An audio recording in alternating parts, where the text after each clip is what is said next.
오늘 우리에게 주신 하나님의 말씀은 사무엘상 8장 5절에서 18절까지 말씀입니다. 사무엘상 8장 5절에서 18절까지 말씀을 우리 한 절씩 교독하도록 하겠습니다. 그에게 이르되 보소서, 당신은 늙고 당신의 아들들은 당신의 행위를 따르지 아니하니 모든 나라와 같이 우리에게 왕을 세워 우리를 다스리게 하소서 한지라. 우리에게 왕을 주어 우리를 다스리게 하라 했을 때에 사무엘이 그것을 기뻐하지 아니하여 여호와께 기도하매, 여호와께서 사무엘에게 이르시되 백성이 내게 한 말을 다 들으라. 이는 그들이 너를 버림이 아니요 나를 버려 자기들의 왕이 되지 못하게 함이니라. 내가 그들을 애굽에서 인도하여 낸 날부터 오늘까지 그들이 모든 행사로 나를 버리고 다른 신들을 섬김같이 내게도 그리하는도다. 그러므로 그들의 말을 듣되 너는 그들에게 엄히 경고하고 그들을 다스릴 왕의 제도를 가르치라.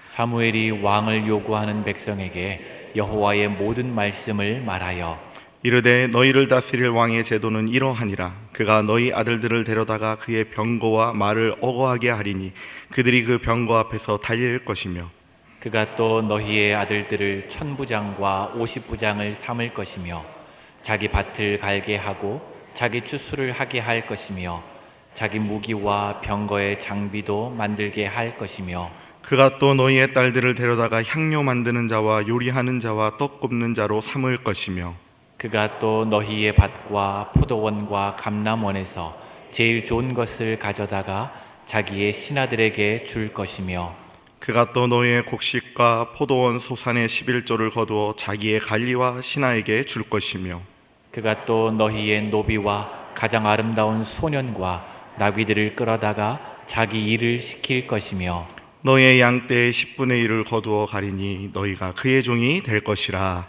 그날에 너희는 너희가 택한 왕으로 말미암아 부르짖되 그날에 여호와께서 너희에게 응답하지 아니하시리라 하니.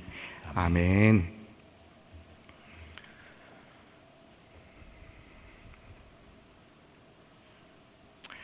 하나님의 백성 이스라엘의 모든 장로들이 이스라엘을 다스리는 사사 사무엘에게 와서 말을 합니다. 당신은 늙고 당신의 아들들은 당신의 행위를 따르지 아니하니 우리에게도 왕을 주소서. 겨우 젖될 만할 때에 하나님께 바쳐졌던 아이 사무엘도 늙었다고 합니다. 늙었다는 사실 설사 억울해도 인정할 수 있고 받아들일 수도 있습니다. 헌데 그 뒤에 나오는 자식들이 애비 같지 않다는 말은 결코 가볍게 대할 말은 아니죠. 여러분, 사무엘을 아시나요? 사무엘이라는 사람 어미의 젖대고 쭉 성전에서 먹고 자랐습니다. 이스라엘의 사사로 헌신하며 살았습니다. 성경에는 사무엘이 사는 날 동안 이스라엘을 다스렸고 그가 사는 날 동안 블레셋이 이스라엘 지역에 발을 들여놓지 못했다고 우리에게 기록을 해주십니다. 그리고 훗날 사울을 왕으로 삼고 사사의 제라에서 내려올 때 자기의 일생을 백성에게 정리해서 질문합니다. 너희가 볼 때 내가 혹여나 너희에게 잘못한 것이 있다면 지금 얘기해라.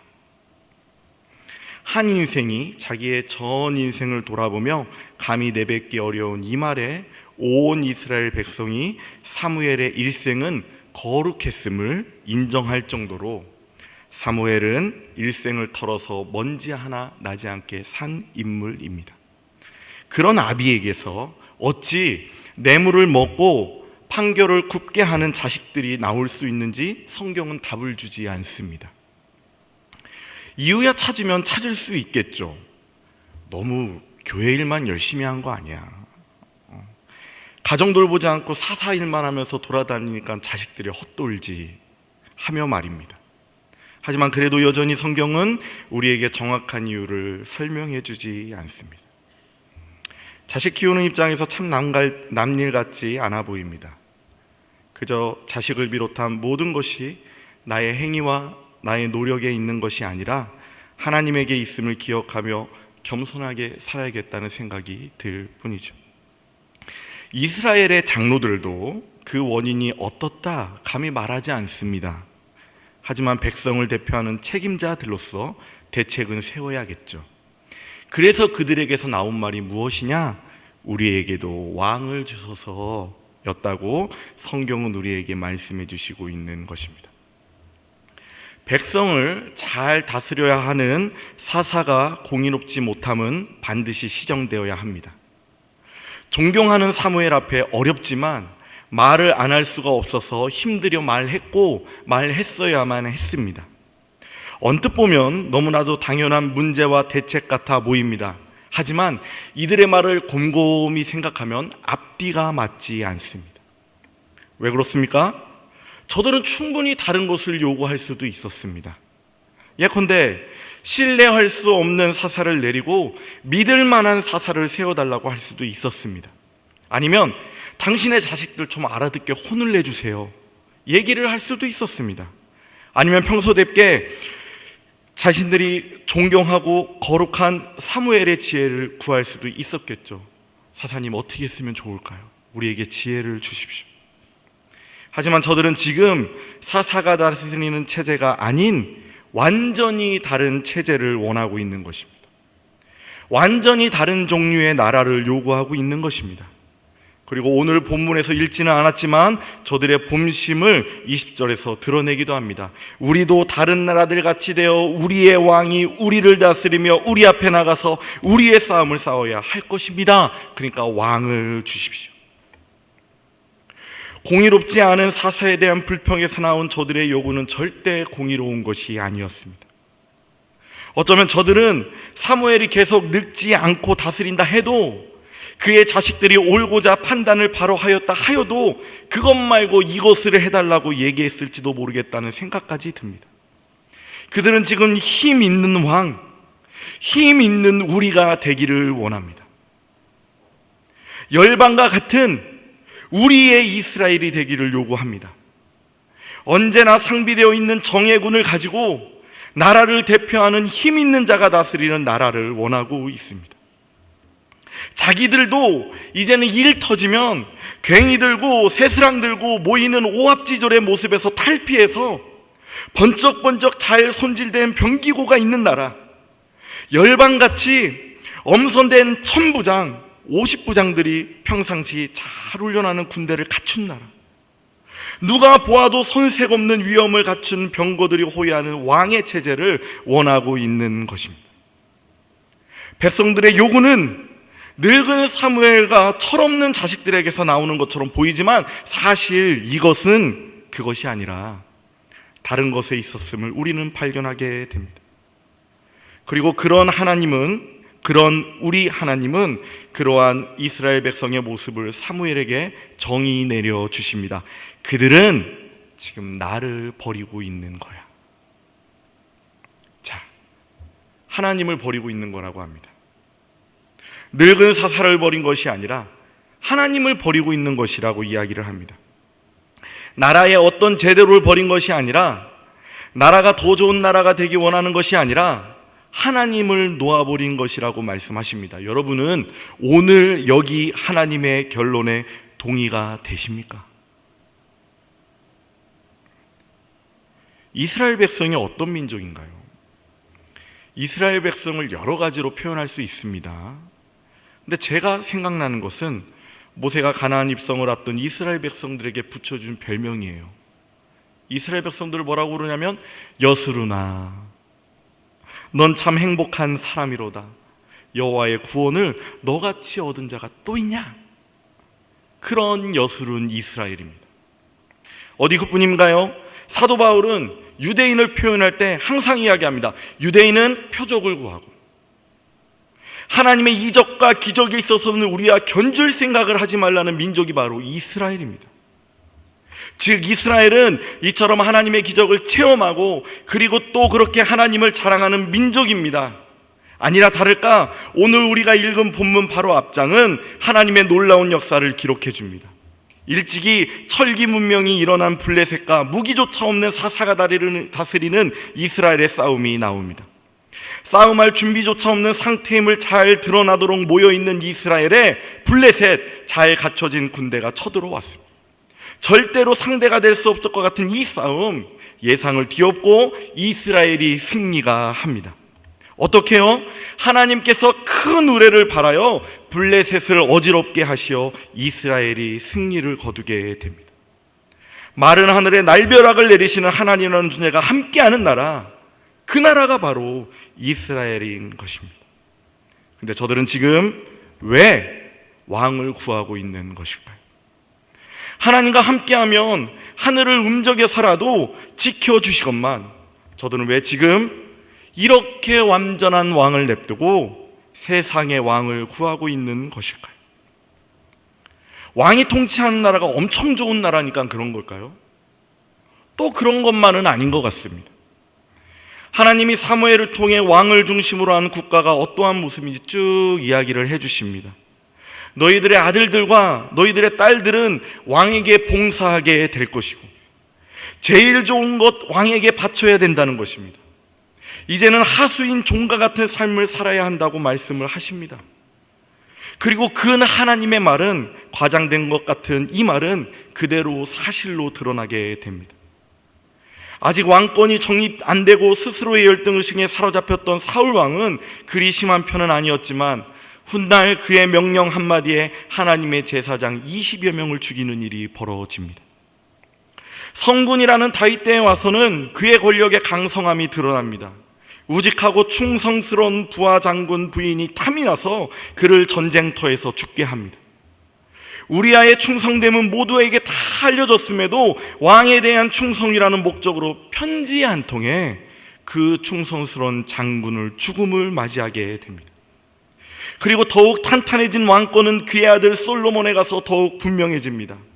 자기가 거할 집 짓는데 14년을 투자합니다. 성전을 짓는데 6년을 투자합니다. 도합 20년을 온 국민을 노역에 끌어들여도 이런 방구 항의가 없습니다.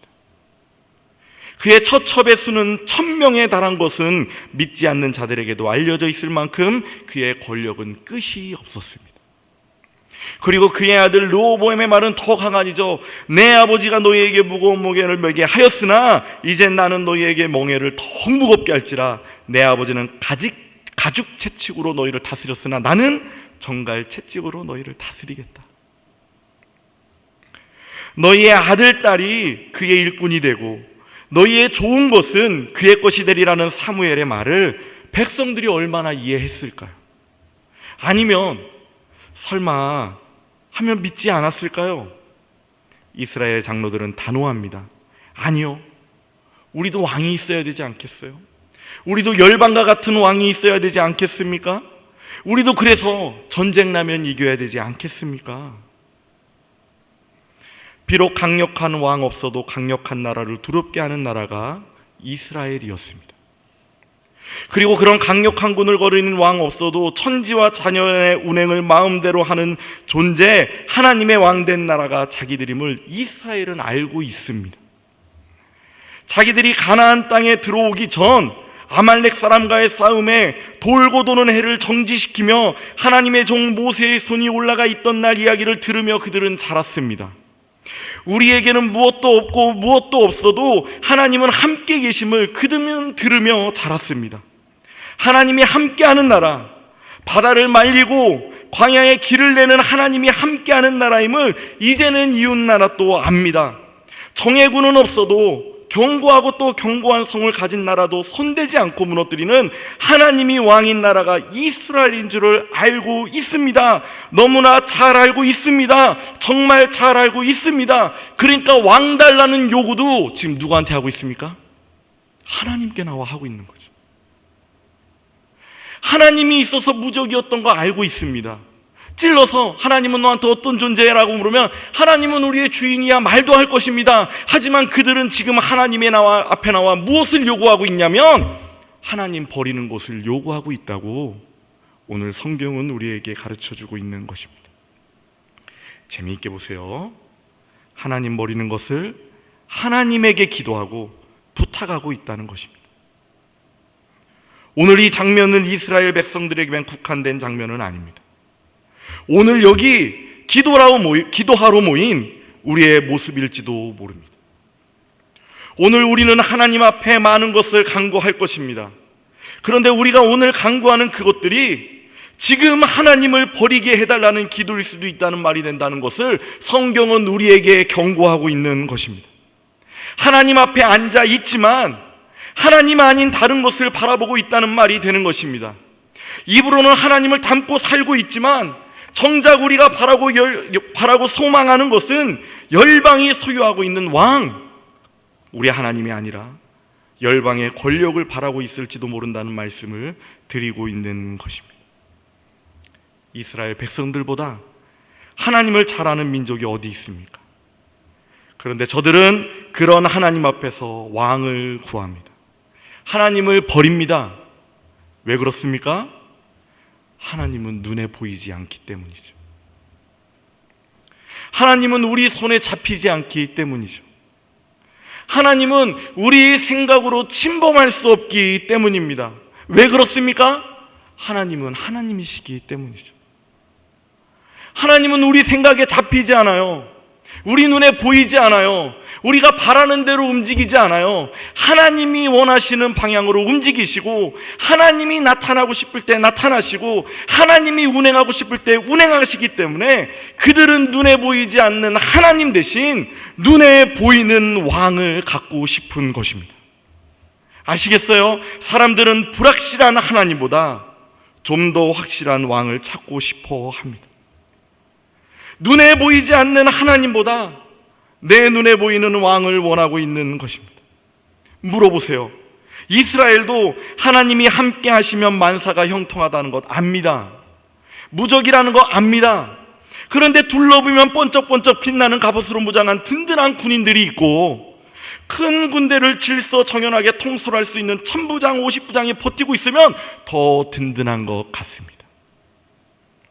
하늘에 간구하면은 하늘에서 먹을 것이 내려오는 것을 알고 들었고 경험했어도 며칠 갈지 몰라도 쌓아둔 창고가 더 확실해 보이고, 반석에서 물이 나온다는 얘기 듣고 믿어도 한 걸음 가면 목마를 한 부대의 물이 더 든든해 보이고, 천둥과 번개로 함께 하시는 하나님 앞에 대할 장사 없는 것 같아 그렇게 알아도 곁에서 있는 든든한 군대와 왕이 더 믿음직스러워 보입니다. 그것들은 눈에 보이거든요. 그것들은 손에 잡히거든요. 그것들은 이렇게 하면 이렇게 되는 거 알거든요. 저렇게 하면 저렇게 되는 거 알거든요. 이스라엘은 압니다. 하나님이 있다는 것도 압니다. 하나님이 무적이라는 것도 압니다. 삶 살 수 없는 광야를 의복이 해해지지 않고 발이 부르트지 않으며 자기들이 의젓하게 지냈다는 것도 압니다. 물 가진 자 목말라 죽어도 물 없는 광야에서 반석을 통해 물을 먹으며 그들을 강건하게 지냈다는 것도 압니다. 쌓아둔 자들이 배고 옮아도 없고 또 없는 거짓대인 그들은 오히려 굶지 않고 고기 먹어가며 그 긴 세월을 지냈다는 것도 들었고 기록하였고 알고 있습니다. 누구도 부인하지 않고 고백하고 있다니까요. 그런데 그들은 이제 계속해서 다른 것을 찾습니다. 물 찾고 물 먹으니까 밥 찾고 밥 먹으니까 고기를 찾습니다. 보다 나은 확실함을 잡으려고 더 많은 것을 자신의 생각 안에, 범위 안에 담으려고 합니다. 지금 그들은 입으로는 하나님을 버리지 않았지만 그들은 눈에 보이는 것을 찾습니다. 손에 쥐는 것을 찾습니다. 이것이 바로 눈에 보이는 것이 전체인 줄 알고 사는 우리 인생들의 모습이 되는 것입니다. 오늘 성경을 잘 읽어야 됩니다. 우리는 성경을 오래 봤죠. 이스라엘 백성들 그렇구나. 아유, 나쁜 사람들. 아니요. 이들도 알고 있다니까요. 사사 앞에 나와서 간구하고 있는 거라니까요. 하나님 앞에 나와 기도하고 있는 거라니까요. 뭐라고요? 하나님 없게 해주세요.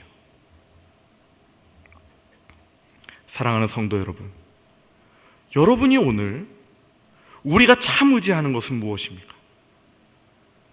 오늘 여기 이 자리에 하나님 부인하는 분 계십니까? 아무도 없죠. 모두가 하나님을 알고 있습니다. 그분을 사랑합니까? 물으면 사랑한다 대답도 할 것입니다. 그런데 정말 우리가 살아가면서 우리가 부러워하는 삶은 어떤 삶인가요? 여러분 눈에 꽤 괜찮아 보이는 삶은 어떤 삶인가요?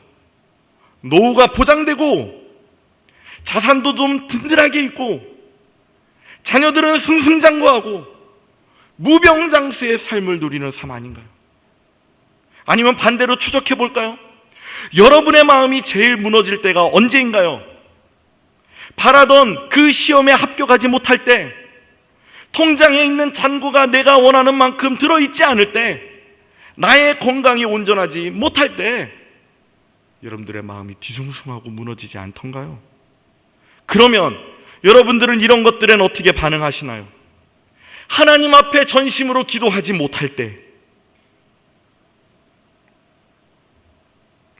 주일의 성수를 온전히 이루지 못할 때, 하나님과 한 약속을 온전히 지키지 못할 때, 여러분은 이렇게 하나님 앞에 온전하지 못한 신앙생활을 할 때 어떤 반응들을 보이고 계신가요?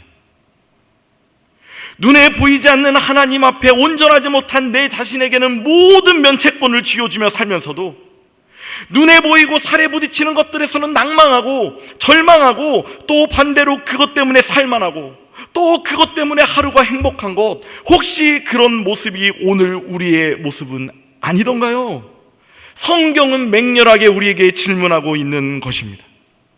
사랑하는 복된 주의 자녀된 여러분, 신앙은요, 눈에 보이는 것 쫓는 삶이 아닙니다. 신앙은 눈에 보이지 않아도, 손에 잡히지 않아도, 내 생각대로 운행되지 않아도 너무나도 완전하고 온전하신 하나님이 계시다는 것, 그분이 오늘 내 삶을 분명 가장 좋은 것으로 인도하신다는 것을 인정하며 사는 삶이 바로 신앙의 삶이 되는 것입니다.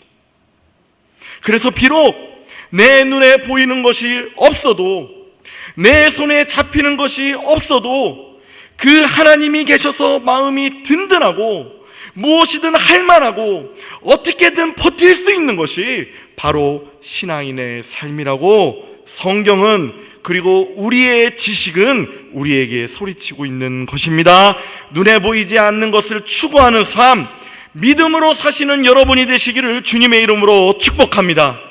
손에 잡히고 살에 부딪히는 것에 마음을 빼앗기고 정신을 혼란스럽게 만드는 것이 아니라, 눈에 보이지 않을지라도 오늘 분명히 나와 함께 하시는 하나님을 기억하시며 오늘도 당당하게 달려나가시는 주의 자녀들이 되시기를 주님의 이름으로 축복합니다.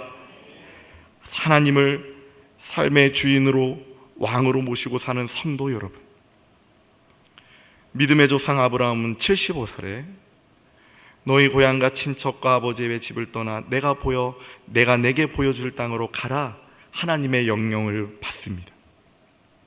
히브리서 기자는 그런 아브라함을 표현할 때 뭐라고 얘기하냐면, 그는 갈 바를 알지 못하고 갔다 라고 정확하게 해석을 해주십니다. 확실해서 불확실로 앞을 기약할 수 없는 늙은 나이에 움직였다고 볼 수가 있습니다. 그런데 그는 그것을 혈연지연에 의지할 것들의 대명사를 훌훌 떨치고 떠날 수 있었습니다. 왜냐하면 그에게는 하나님 계신 것이 더욱 분명했기 때문입니다. 그에게는 눈에 보이지 않는 하나님의 존재가 더욱 확실했기 때문입니다. 그도 자식 키우며 살았고 가축 기르며 살았습니다.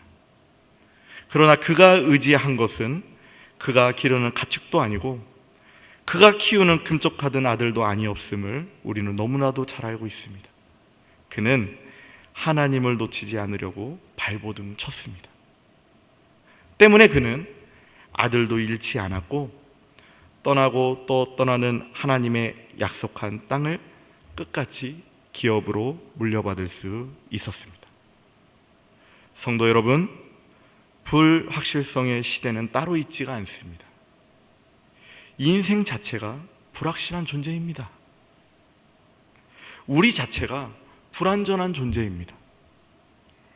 인생이라는 여정 자체가 불확실의 연속이고 마치 망망대해를 돛 하나 달고 나아가는 막막한 돛담배 같은 것입니다. 어때요? 저는 40년 살고 깨달았는데 여러분들 저보다 더 많이 사셨잖아요. 인정하십니까? 인정 못하십니까? 인생 자체가 불확실성입니다. 인생 자체가 불안전합니다. 그런데 우리는 이상하게 그 불확실한 존재가 만들어낸 것을 붙잡으려고 아등바등 몸부림을 칩니다. 논리부터가 틀려먹었습니다. 우리가 만든 것, 우리가 좋아하는 것, 우리가 든든하게 생각하는 것들 더 불확실합니다. 간절히 바랄기는 완전하고 온전하신 하나님을 붙잡으시는 여러분이 되시기를 주님의 이름으로 축복합니다. 하나님이 우리 인생의 최고의 보험인 줄로 믿습니다. 여러분, 보험회사 잘 아세요? 보험회사 어떻게 운영되는 줄 아십니까? 보험회사도 보험 드는 거 알아요, 여러분? 보험회사도 보험 듭니다. 그거 아세요? 나중에 보험회사 관련되신 분이 있으면 물어보세요. 자신들이 손해받을 때 받는 보험을 가입합니다. 어떤 분들이 돈을 은행에다 돈 넣으면 편하네요. 그러니까 은행은 안 망해. 그랬어요. 근데 다 아시죠? 은행 망했습니다. 불확실한 시대란 없습니다. 인생 자체가 불확실한 겁니다. 너무 힘드니까, 너무 불안하니까, 너무 막막하니까 이해합니다. 인생이 그렇죠. 하지만 오늘 성경은 그러한 인생들에게 그러니 더욱더 하나님을 의지할 것을 가르쳐 주십니다. 명심하십시오. 하나님께 의지하지 않고 인간이 쌓아올린 것을 의지하고 우리의 존재를 내어 맡길 때 인생은 되려 가장 귀한 것을 잃게 돼 있습니다. 하나님을 잃게 돼 있습니다. 그런데 보이지 않는 존재인 하나님을 찾는 인생들은 있습니다. 그들은 보이지 않는 하나님께 보이는 것을 공급받으며 살아갑니다. 거친 인생의 풍파에서도 굳건한 방향이 있어 길을 잃어버리지 않습니다. 상황이 몰리고 이해가 안 돼도 절대 절망하지 않습니다. 주님을 믿는 삶을 살기 때문입니다. 간절히 바라옵기는 여기 모인 여러분들이 그러한 삶을 사실 수 있게 되기를 주님의 이름으로 축복합니다. 오늘 본문은 말씀하십니다. 하나님께 구함으로 하나님을 버릴 수도 있다고 말입니다. 우리가 구하는 그 무엇이 하나님의 자리를 차지할 수도 있다고 말입니다. 특별히 이것보다는 저것, 지금보다는 나중에 삶의 의미를 부여하는 데 버릇이 되어 있는 우리 성도님들은 정신 바짝 차려야 됩니다. 오늘 우리가 구하는 것이 우리가 되지 않도록 정신 바짝 차려야 됩니다. 그것을 손에 쥐는 날 하나님이 그리 필요치 않을 듯한 것이 있으면 차라리 버리는 것이 낫습니다. 가지지 않는 것이 복입니다. 어떤 분들이 어떤 승승장구하시던 사업가 집사님이 사업이 다 망했어요. 힘들고 어려운 인생의 나날 속에서 저한테 고백하기를, 목사님, 그런데 이 시절에 나 하나님 만났어요. 그리고 일이 좀 풀리기 시작했어요. 그리고 또 고백하셨어요. 하나님 없이 있는 것, 없는 것보다 못하기에 다 망하게 하신 거구나 라고 말입니다. 아브라함은 100살의 자식을 얻은 큰 축복으로 하나님을 잃느냐 잃지 않느냐의 단계에도 갔습니다. 우리의 훗날 아니면 이미 지금 가진 것이 나의 의지할 만한 것이 되지 않도록 우리는 노력해야 됩니다. 그것은 우리 하나님 높이기 위해 하나님께서 주신 것임을 한시도 잊어서는 안 됩니다. 우리의 구하는 것이 있으면 하나님께 기도하심으로 꼭 이루며 사시는 여러분이 되길 바랍니다. 그런데 그 이룬 것으로 인해 오히려 하나님을 잃다면 동시에 나를 잃고 나의 모든 귀한 것을 잃지 않는 저와 여러분이 되시기를 간절히 소망합니다. 그래서 아브라함처럼 하나님을 믿고 모든 자에 바라보아야 하는 삶을 사는 우리 모두가 되기를 간절히 바라는 마음을 담아 이 귀한 말씀을 전해드립니다. 하나님을 온전히 의지하시는 저와 여러분이 되시기를 간절히 소망합니다.